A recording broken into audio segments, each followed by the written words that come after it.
Spokane Valley, meet Sim Motion, your local home for high-performance sim racing gear.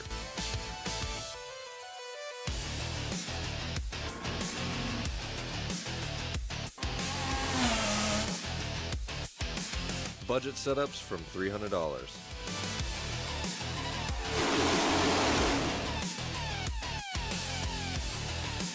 Visit us in Spokane Valley.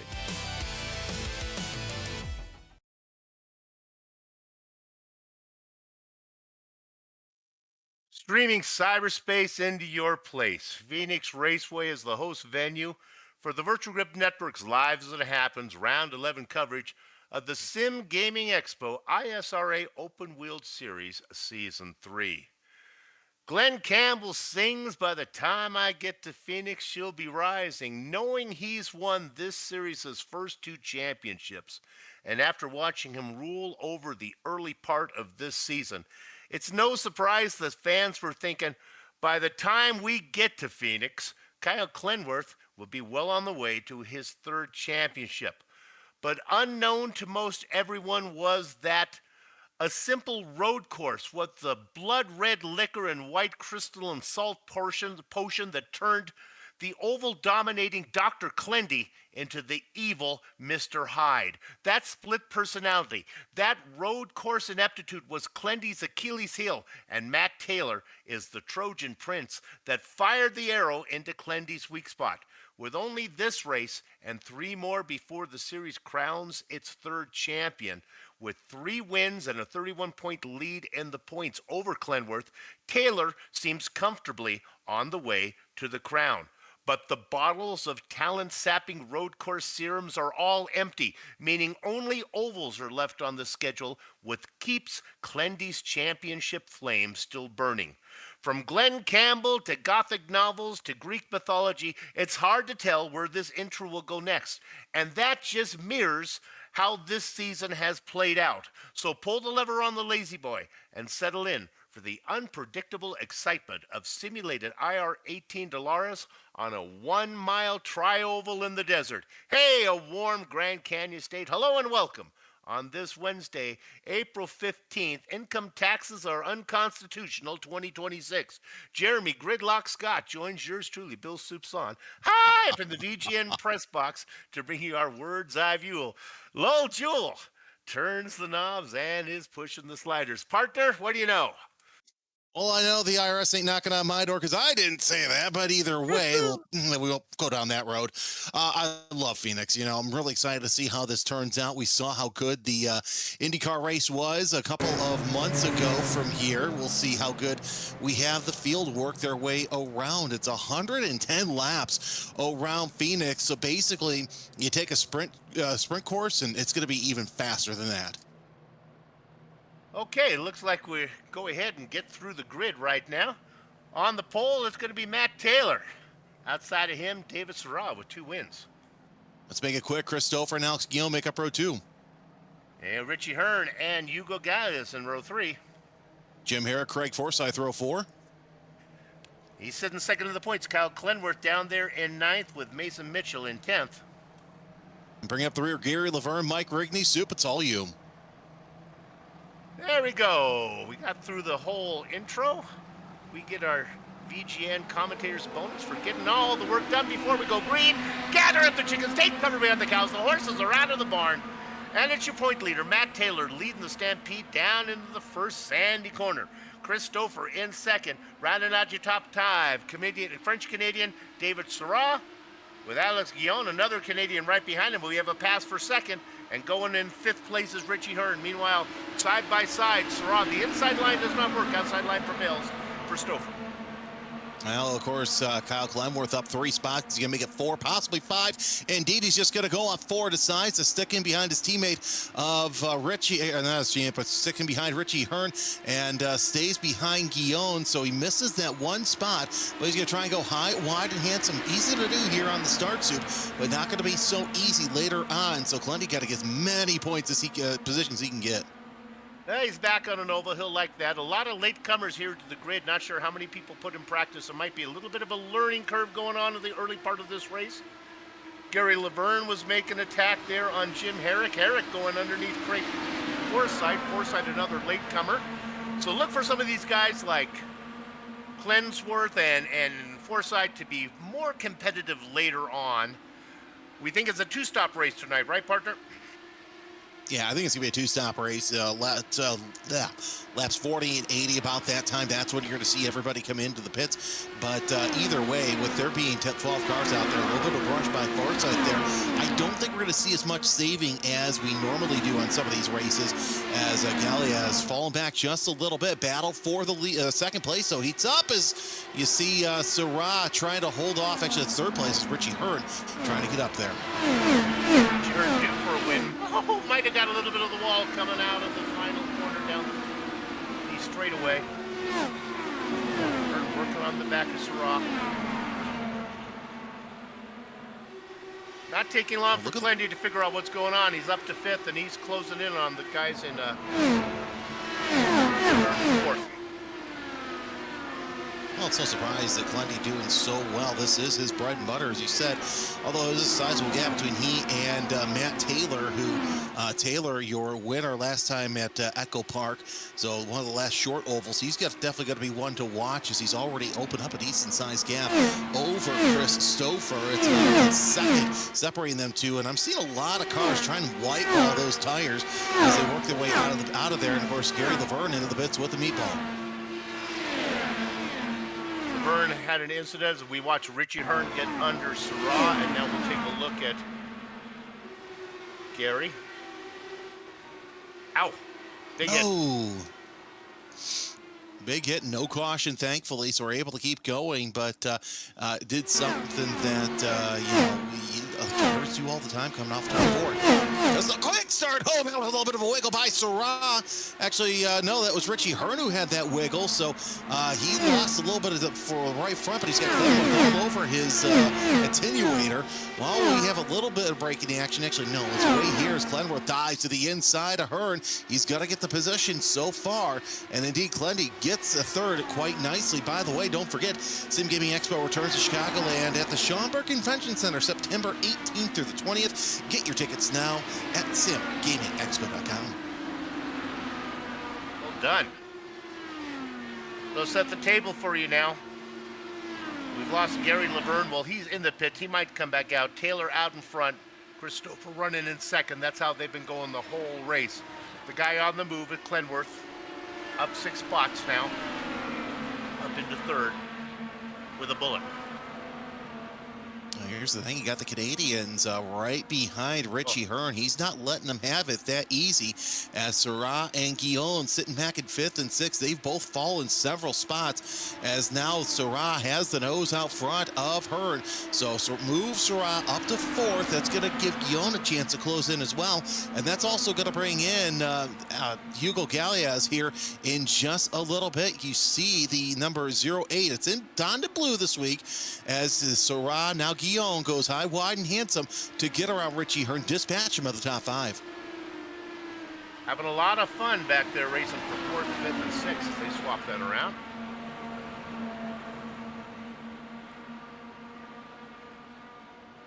I believe we've got a new partner coming in there, Richie Hearn in the mix. Now Richie's going to lose that spot, and that's Jim Herrick.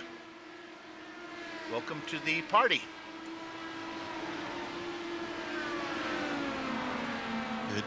Good way to see Herrick back into the field as he works his way into that 6th place. But you see Syrah and Guillaume open up a little bit bigger gap. However, might be too little too late, as they're 2 seconds clear of Clendworth. Although Clendy, he's about 3 seconds behind Stouffer, who's a second behind a Taylor. I'm not worried about Clendy's gap there, because, Soup, you know as well as I do, if anybody can close the gap, it's Clendworth. Indeed, and you did a good job of putting in those times. Let's go ahead, all you little soldiers in Super Clipboard Army, get them out. We'll give you a number here, working lap number 17. The gap from Taylor to Clenworth, 4.1 seconds, and I think it's actually growing. Now remember, pit stops are going to be coming up. They're about halfway through this cycle, a little bit under halfway. Yeah, hey! Getting around lap, good. Well, I just want to give a tip of the hat to Gary Laverne. He's back out there. Well done, Gary. How many laps down are you? Only 4. That wasn't too long in the pits. No, normal racetrack it would be half that, but Phoenix, if we have green flag pit stops, drivers are going to be losing a lap every time as Hearn tries to go around the inside of Rigney. Keep it clean. You don't want to make the boss mad. Ask our producer what happens when you take the boss out on the races that he races. Indeed, you don't want to do that. Looking at the schedule, nothing but ovals are left. I was certain that one of those ovals would have to be the Brickyard. If you're doing an IndyCar race, how could you not have Indy on your schedule? But they don't. But we are going to Pocono, which is something they only like to do in simulated races. We're looking at a good battle a little farther back. Pocono has a horrible reputation for some violent crashes. That's Forsythe on the outside with Mitchum on the inside. Well, Soup, you know, if the driving standards in IndyCar were better, we'd be there. But then again, we know how race control, never mind, we're not going to go down that road. I'm a good boy, I promise you that, as Craig Forsythe still holding on to that top 10. Mitchum, last car on the lead lap, a little bit of a slap of the wall coming off of turn number 2. And I know that we've had this layout for Phoenix for years. It's still trying to wrap my head around going into turn 1 now. I remember when this was going into turn 3 and it was flat. I know. I join you with that. I don't disapprove, but it's just unsettling.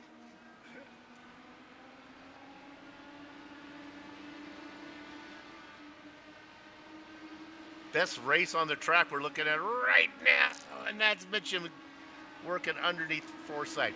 Give Craig a little bit of time here. He was late. Don't know if he's put in a lot of practice. Let him get used to the setup.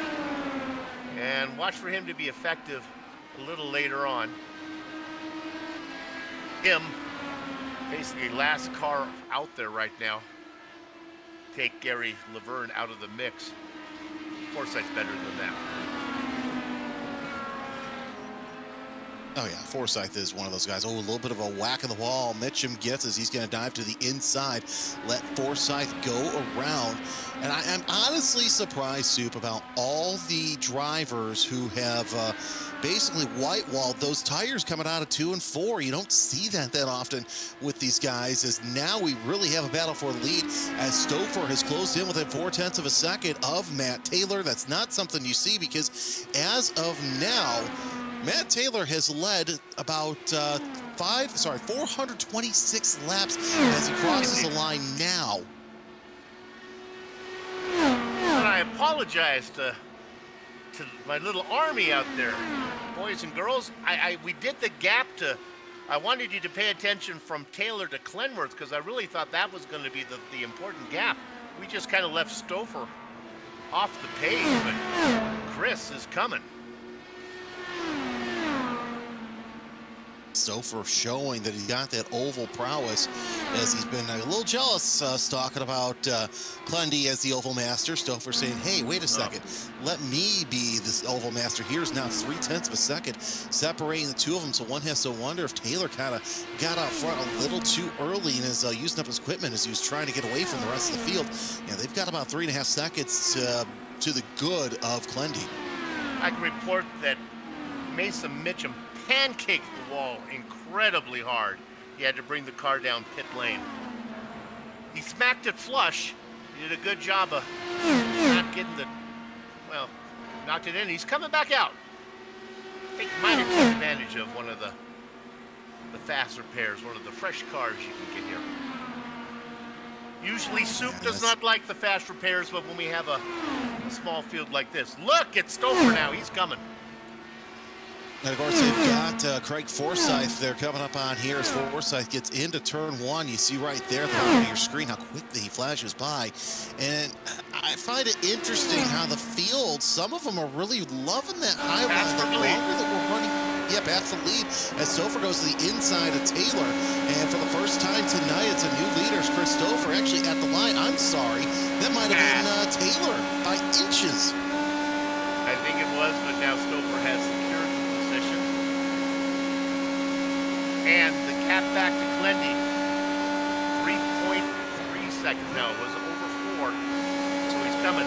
Taylor might have used up his stuff early, waiting for that pit stop.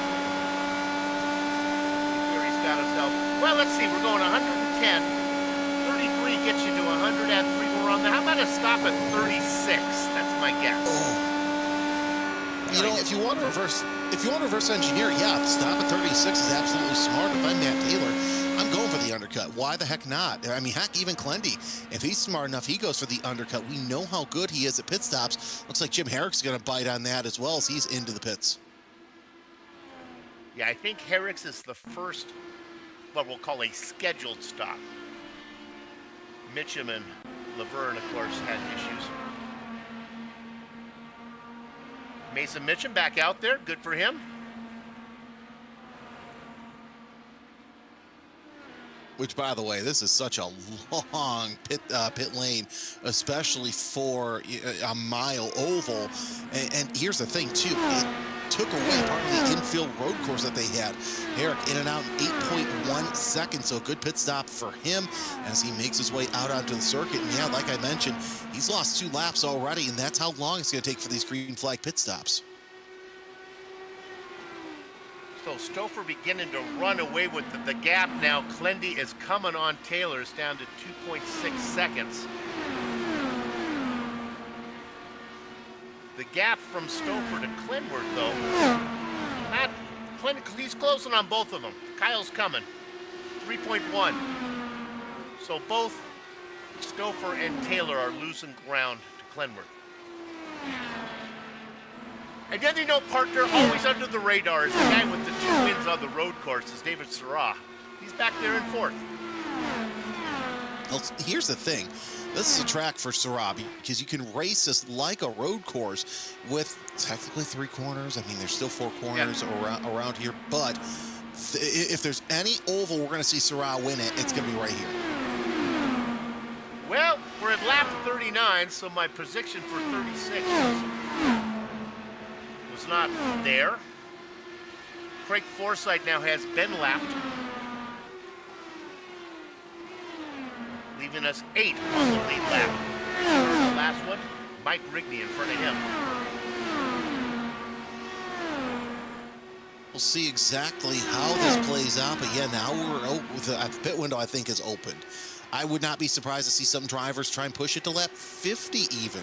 If they do, they'll leave a 10-lap dash to the finish. For a lot of these drivers, a Stouffer puts Richie Hearn 1 lap down. When's the last time we said Richie Hearn goes 1 lap down? My. That looks Mike Rigney next on the hit list there. Good news for Mike, he's got plenty of track before they get there. You never know, Richie might have smacked the wall and we didn't see it. He seems to be a bit off the pace for his standards. And he was here early putting in the practice time. Richie loves to race. Race anything here in the ISRA, which so we'll see what happens next season as well as Stouffer makes his way around the circuit once again, half second over Matt Taylor. And of course, also you got the battle for 8th place between Hearn and Forsyth as that the gap kind of dwindles and it comes back, then dwindles and comes back. Feels like, you know, a swing at a park. Yeah. It's a nice childhood memory. It's always a good metaphor when it comes to racing. The gap now from the leader back to Clenworth. I know I'm focused on this, but now it's down to 2.4 seconds. When are they coming in? And now I start to wonder, as we're on lap 44, there's no way. Can they get to lap 55? Can this be a one-stopper? Dare we dream of such a thing? I don't know. If I'm, here's the thing. If I'm Hearn, Forsyth, or Herrick, I'm looking at the lap times. I'm going to try for a one-stopper.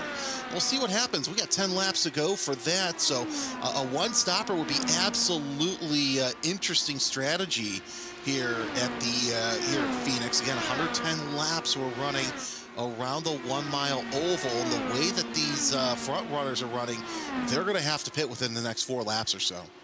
Maybe. When you think about fuel miles, the Scott Dixon of this series is Hugo Gallius. So if Gallus can can put in. He's always fun to try something different, and he's still on the lead lap.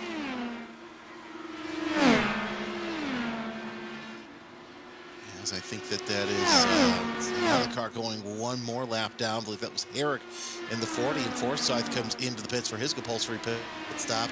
So 45 laps for Forsyth. Let's see what Stouffer and Taylor do this time by 1.1 seconds, though. Separates Taylor from Glenworth as Clendy. He's got the fishing pole out, and in spite of us being in the desert, it feels like that he might be able to catch some fish. Yeah, I thought these guys would be special.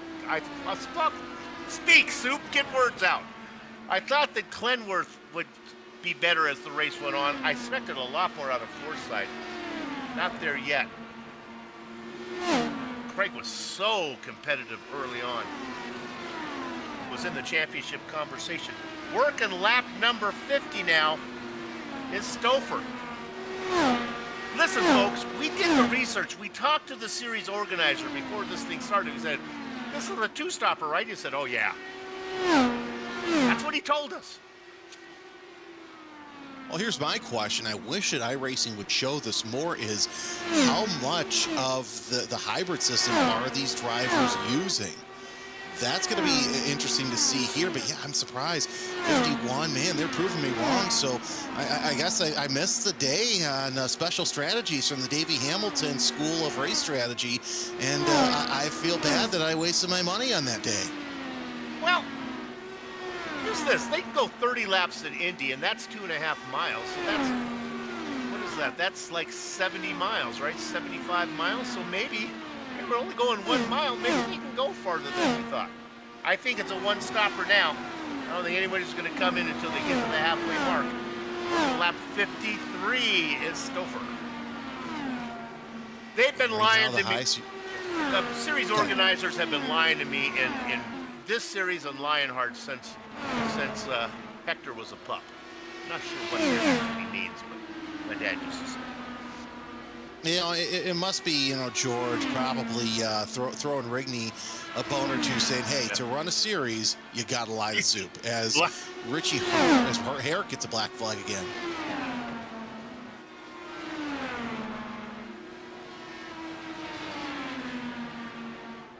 So here we are, lap 55, and there's Chris Stouffer. How many cars on the lead lap, you are asking me? Well, Gallus is next to go. He's racing in 6th. Good run for Hugo. Stouffer, Glenworth into the pits. Pitting from 1st and 3rd. Taylor stays out.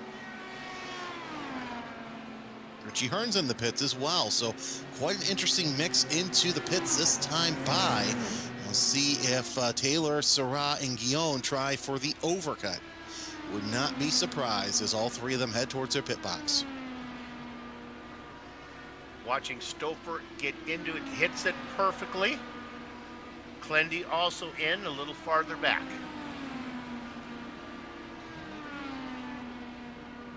Herrick's still in the pit, so he's going to be tail end Charlie 967 out of Stouffer, 945 out of Clendy. So I think they long pitted to get as much fuel as they can. I think the same's going to be for Richie Hearn, 945 as well. So he'll come out in 10th place, but still fresh tires and a boatload of fuel. Oh, bad news. What do you know about Stouffer? I think he's probably too fast exiting. Black flag. So looking at the lap times of Taylor right now, because I question him staying out. He's running 29s, 28s, 27s. Earlier on, he was running 27s and 26s. I think he's a little slower. I'm not sure. I'm not sure if he's going to lose all that much. You would think the lap times would be fast for the guys who have pitted. He's in. So he comes. Did he get in? Here's the question: did he get in by not getting a black flag? As Stouffer had just served his black flag. So far, so good. We'll find out here on pit out because there was a little bit of a wiggle there, and that's going to give Clendy the provisional lead. Oh no, he's one lap down. So. Yeah, it'll be soon. Like we said, drivers are going to lose a lap. We'll see if Taylor can get out front or if he's going to have to serve a penalty here, as Stouffer's penalty has gets another one. So Clendy just went by. Now he's on the same lap as Taylor. Clendy's on the back straight. Taylor is in his box. Taylor is still in his box. Clendy's into the final corner. Taylor's rolling. Clendy crosses the start-finish line. Taylor is out on the track. And Mitchum goes by. And there goes Clendy. He jumped him. That was an interesting strategy. We mentioned the undercut could be a very real possibility for your two-time defending champion, and indeed it is, as Kyle Clemworth now gets out in front, but he's got 5-lap older tires than Matt Taylor. So what will happen here in the closing stages of the race? Last car on the lead lap soup, shockingly enough for the time being, is Mason Mitchum.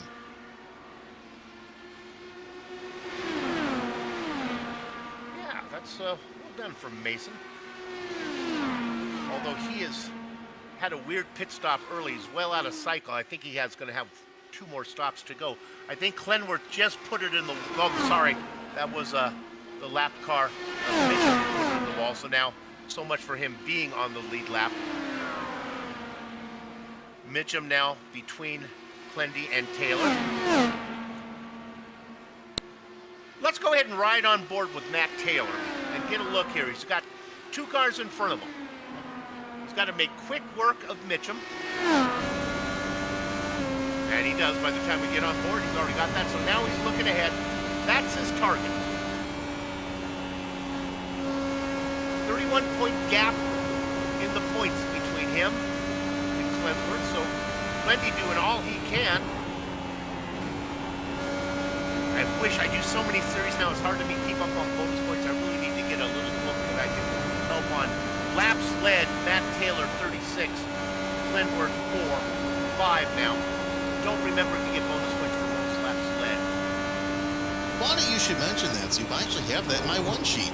Oh, good for you. Help out your unprepared partner. So here's what we have in the bonus points. You get 1 if you finish the race with 0x, 1 if you lead 1 or more laps, and 1 for the fastest lap of the race. So the most laps doesn't matter. And a lot of times we don't know the fastest lap. I don't even want to look at it because so often it comes so near the end. The tires and all that right now, it's still for the 20.623. But still, Clendy's best laps are well ahead of him. They won't be if he keeps hitting the wall. That's, it seems like Callum Jackson is singing here tonight, the warm-up song. All right, help me out. I didn't follow you. Drill down a little bit. Help us. Tonight I climb the wall. Okay, all right. Thank you. Got it. I feel like I'm the voice of the fans watching who are equally confused, so I'm here to. My director says for talking Pink Floyd. Hey, partner, tell us what we just learned from our director about the astronauts going around the moon. That is such a cool fact. So, it was 43 minutes that they were without communication between them and Mission Control in Houston. That, oddly enough, is the length of time of Pink Floyd's The Wall, Dark Side of the Moon album. Yep. As Matt Taylor, Clenworth loses it coming off the turn 4. That gives Matt Taylor the lead. There you go. Nothing will inspire the leader to crash is when your partner is telling the story. Spit out Taylor too. What in the heck is going on out there? Clenworth back to the lead. We thought that he had the lead lost, but Taylor gets a little loose coming off of turn number 4. Let's see how both of these guys are here as they're trying to do their best Dennis Hauger impersonation, but they're both able to keep it straight either way. But here's the thing, with 74 laps working right now, you got to keep those tires under you, and there's no alternate Firestones here. You're running the hard compound. David Thoreau in third. Glendy gets a little more of the wall. Thoreau back there in third saying, keep going, boys, mix it up.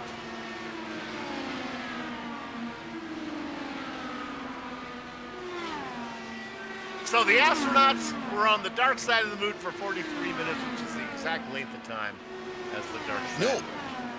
They lost communication with Mission Control in Houston. That's how, which is the same distance. So, but either way, that's what we talked about in the pre-show. I said, you know what? Maybe they just should have played Dark Side of the Moon, the whole album throughout while they were floating around the moon. I think that would have been really cool.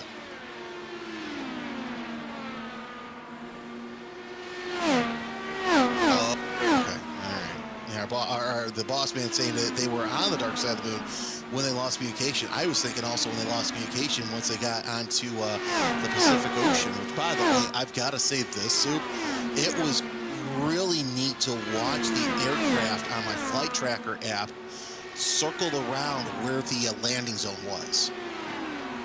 Yeah, well, that's... Stay out of there on your...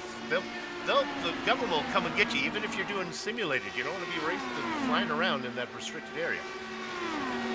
Hey, I got news for you. There's a guy to watch. The French-Canadian in third, David Sarra. He's about 3.7 seconds back, but he is, unlike the guys up in front, is not hitting the wall every other lap.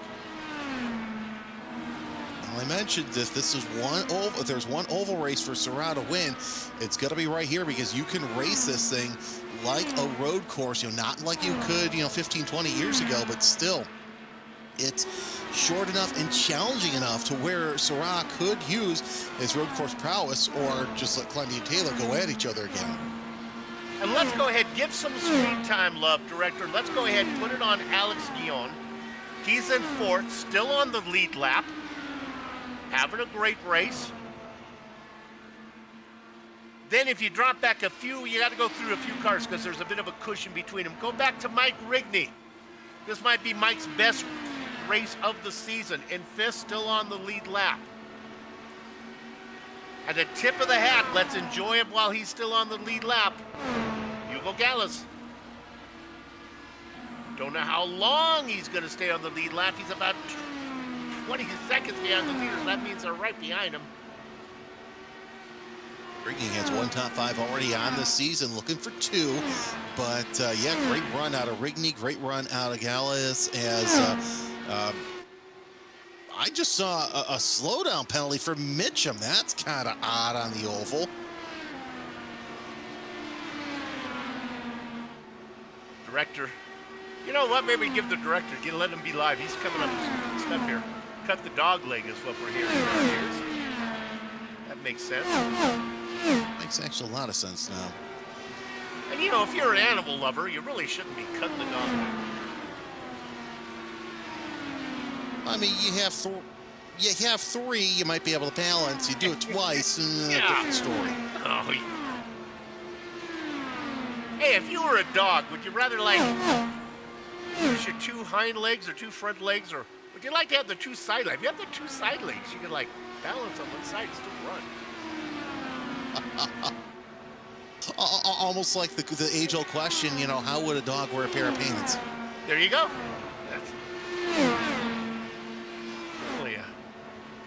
That's come up more than once or twice in my local watering hole. Hey, this is what you get when you have a 12-car field. No show tunes yet, though. Don't think we're going to have to dig that deep. This battle, this is a fun little battle up here. Glenworth and Taylor. I'm not sure either one of these guys are going to win. They are putting quite a gap, though, on Sarra. I thought Sarra might be able to run them down. That's not the case. Here's the thing. These two are probably some of the toughest competitors you see here in the Sim Gaming Expo IndyCar Series. And, you would expect these two to be up at the front for at least a good part of the race. But here's the thing. If they race so hard, if they take each other out, you know, Sarang Guillaume could make this a French-Canadian 1-2, which for Canadians in Phoenix right now, it's April, so I'm surprised they're not back up in their practical home of Montreal. So I took a second to look at the point system here, and the gap between first and second place finishers are 5 points. So the 31-point lead is not quite as big as you think. It's a handful of positions. I mean, here's the thing. Clendy can win out the whole season, and Taylor can finish second, and the championship's his. Yeah. He has to hope that Taylor has something catastrophic to happen to him. Of course, looking at the rest of the schedule, you got Kentucky, Charlotte, Pocono. Those are very fast tracks, so one wrong move, and either one of those two basically are out of the championship, but that also depends on how many cars we have. Right now, we've got 12 cars, so the worst amount of points you can garner is 33. The size of your league is relative to the size of the field. A 30-point gap when you have a big field, it allows for the disaster to be all the more disastrous. Here, if bad news were to happen to Taylor, you know, when you finish last in a field of 12, it's not nearly as bad as finishing last. And I might be putting on my Captain Obvious cap here, but last in a field of 30. That was clearly some Captain Obvious commentating going on there. Yes.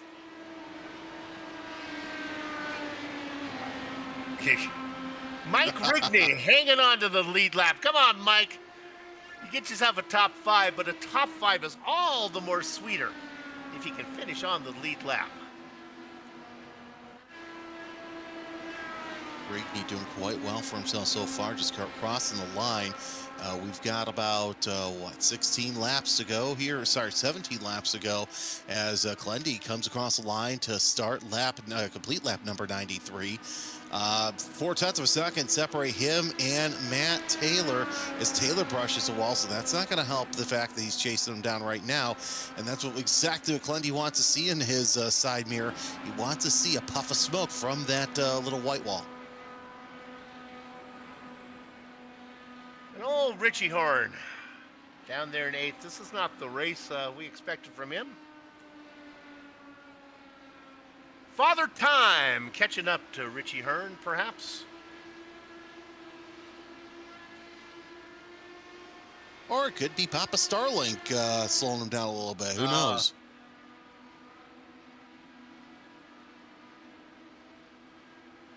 Nevertheless, you would think him hailing in Nevada, that little home cooking here. It's just Arizona, just down the road a bit.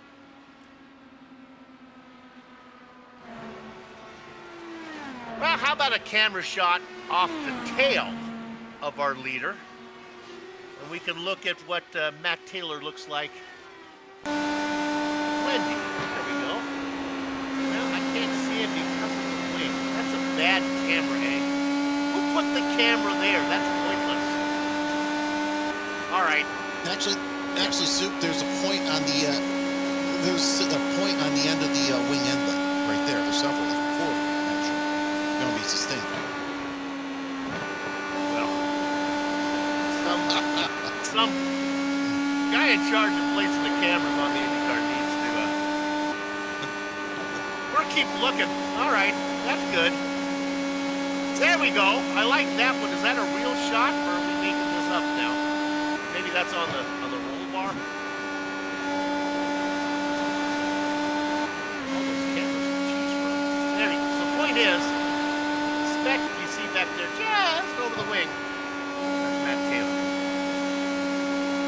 So in real life, I always love going back and see what Richie's results are, whatever track we go to. Okay. His only appearance here was in an ex-champ car in the then IRL. He finished 4th at the Phoenix race in the 95-96 season. The Duraloop 200, the winner. Billy Boat. Guess the winner. Billy Boat. No. Nope. Close, but you're within a slap. I don't know who won. Ari Lyondike. Oh, you should have given me one more guess. I would have had it.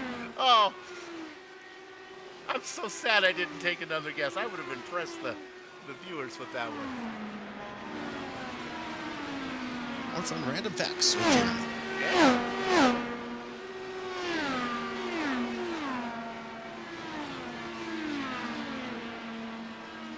Let's check in to see if Mike Ridley's still on the lead lap. My gosh, he is. Well done, Michael.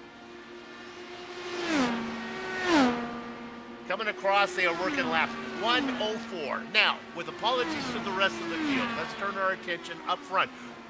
Oh my goodness, in the wall as they go, there was Jim Herrick. Well done, Jim, keeping the car up there as the leaders went under you. Clenworth and Taylor, how they're racing. That gap is just as steady as it could be. About a half a second, that's what it's been. 6 laps to go, less than, I should say. It seems like that the only thing that's going to hold Clenworth back is that blue wall on the outside. But so far, your two-time defending series champion thinks that he still might have a shot at making it 3 in a row. But Matt Taylor has really come on strong the past couple of races. We'll see what he can do as he works his way. They work their way through 1 and 2. I would say about less than 5 laps to go. This is going to be a quite interesting finish if Taylor can catch up to Clenworth. Coming across, working 107. That leaves 108, 109, and 110. So 3.5 laps from here. Glendy and Taylor out in front. Saroux comfortably in third. Guillaume comfortably in fourth. Mike Rigney, last car on the lead lap. I think that's where he's going to finish. In fifth. Yeah, Big great mover, showing by Mike Rigney. Yeah, big mover. Huge mover. Yeah, great showing out of him. Clenworth, actually the highest mover. He's up 8 from his, remember, he got out at the end of qualifying, tried to set a fast lap, only got 1 lap in before the server shut down on him. Zoop, we've got about less than 2 laps to go, and Taylor just cannot catch up to Glendy. Well, Taylor been the cat that was having fun, or the mice that was having fun while the cat was away. The cat being Kyle Clenworth. Well, he's back now on an oval where he loves. He gets the white flag. Don't think Matt Taylor has anything for him. Unless something unforeseen would happen to Kyle Clenworth, the only champion this series has ever known, out of corner number 4, picks up his 3rd win of the season. Matt Taylor, your point leader, comes home in 2nd. Very hot driver, David Saroux in 3rd. Alex Guillaume coming across in 4th. Tip the hat to Mike Rigney, working his way through corner number 4 right now. Going to finish on the lead lap, a top 5 for the series organizer. Well done. That's going to do it for the racing, but not the broadcast. We'll take a short break, come back, give you the entire finishing order, talk to the top 3 drivers before we put a lock here on the gate in the desert. You're watching the Virtual Grip Network.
Welcome back to Phoenix Raceway and the Virtual Grip Network's Live As It Happens 11th round coverage of the Sim Gaming Expo, though that is going to be something fun to go to. It's the Sim Gaming Expo ISRA Open Wheel Series. It's season number 3. The results are in, and let's give them to you now. Well, he was late to the show, but he got in one qualifying lap. He qualified in 9th. Then he figured out the car. Then he went to work. It didn't take him long. About lap number 60, he got to the front, and that's where he stayed. Kyle Clenworth gets the win and closes the gap ever so slightly on his biggest rival, Matt Taylor, who comes home in second. Taylor out in front for the other 37 laps. Well, I mean, with correction there was, of course, Chris Stouffer, who finished last. He led for 24 before issues hit him. David ISRA started in second, finishes in third. His fellow Canadian, Alex Guillon, in fourth. That's exactly where he started. Great race. Started dead last. Mike Rigney didn't put in a qualifying time. Gets himself a lead lap, top 5 finish. Well done, Michael. I'll just take one more, leave the rest for my partner here. I'll go down to 6. Hugo Gallus, first car, 1 lap down. Partner? Take a look at 7th. It's Craig Forsyth. Richie Hearn, 2 laps down. 8th, not a typical night for the Nevada native. Then it's Gary Laverne. Out of the Jim Herrick, last car running as Mason Mitchum. And Chris Stouffer ended the race in pit road. With that said, we'll go ahead and talk to our winner, the man sitting second in the points, 2-time and the only champion this series is known, Kyle Clenworth. Clendy, welcome back to Ovals, baby. Good to be home, Soup. Arid, dry temperature here in the desert. It's a little bit of a stark shock from what I was doing just a moment ago. It was very humid and wet and all filled and sticky with champagne from Homestead, Miami. But, hopped on the private jet, got here just in time, and we're going to do the whole song and dance again. So, thanks for having me. Right. How long did it take you to get used to the setup? Lap 3, I think. Really? Yeah. Really? Okay. Yeah. I hit on some tools almost immediately that really felt good. Basically, the first lap, I was too loose. The second lap, I was too tight. The third lap, Goldilocks, just right. Well said. I was going to say the same thing.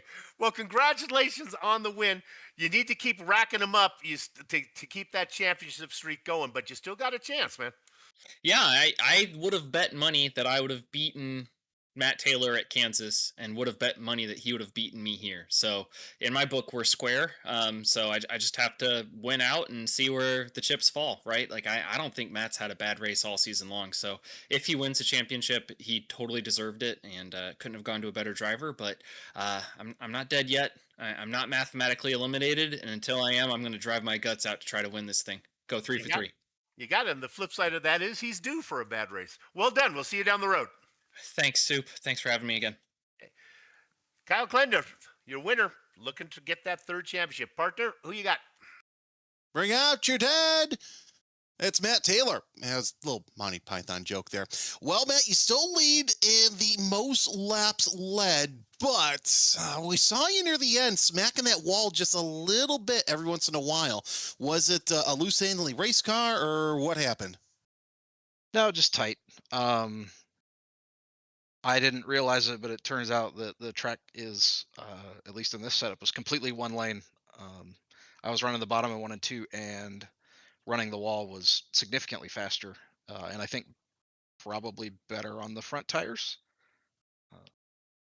Granted, I don't know that tires mean a whole lot anymore, or at least at the moment, anyway. Either way, you got out front early on and led a good part of the race, and it took you up until that first stint to basically surrender the lead and came out behind Clenworth. But you guys put out a good show here at the end. Yeah, I think each of us decided to give up the lead once, and yeah, we really, with this updated tire model, we really don't have any fall off at all despite the tire wearing. So if you get undercut a lot of times, especially when the track ends up being kind of a 1 lane track like we had, passing is just almost impossible. Yeah, of course, it's a much different racetrack than what we've seen here. I mean, Indy cars ran here like in this layout for the first time ever. Just a couple of months ago, but either way, second place, not a bad showing. You still keep a stranglehold on the points lead with just a couple of oval races left. What's it going to take to hold on to that points lead? I think just running clean. You know, we'll see what happens. These last couple tracks could end up being kind of packy. I'm not totally sure, but yeah, we'll just have to see what happens. Either way, Matt, congratulations, second place, and still the points lead. See you next week. Thanks, guys. And with that, I think I'll get to talk to the man who finished third. We got David in there. David Sarah, congratulations for a nice third place finish. Yeah, thank you guys, and congratulations to Kyle and Matt for the podium. I was not very feeling the car. I was afraid to lose the rear of the car every turn and in turn two, so every lap in turn two. So I was not pushing very hard. But all in all, finishing third with only 7 seconds behind Matt Taylor is quite good for me on an oval track. So I'm very happy. Had a little fun early on. I'd say maybe from laps, maybe the first dozen laps or so, you were in a little bit of a battle, swapping positions. And after that, it was pretty lonely for you. Yeah, it was very lonely, me in the car, but it was not easy because, like I said, I was afraid to lose the rear of the car in every lap almost. So yeah, it was very challenging. So yeah, very happy not to crash this time.